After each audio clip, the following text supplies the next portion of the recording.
حضرت ابو ہریرہ رضی اللہ تعالیٰ عنہ کہتے ہیں کہ لوگ کہتے ہیں کہ ابو ہریرہ بہت حدیثیں بیان کرتے ہیں،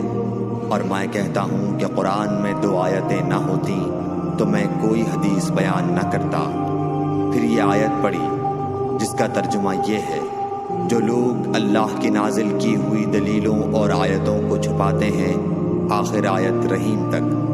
واقعہ یہ ہے کہ ہمارے مہاجرین بھائی تو بازار کی خرید و فروخت میں لگے رہتے تھے، اور انصار بھائی اپنی جائیدادوں میں مشغول رہتے، اور ابو ہریرہ رسول اللہ صلی اللہ علیہ وسلم کے ساتھ جی بھر کر رہتا، تاکہ آپ کی رفاقت میں شکم پوری سے بھی بے فکری رہے، اور ان مجلسوں میں حاضر رہتا جن مجلسوں میں دوسرے حاضر نہ ہوتے،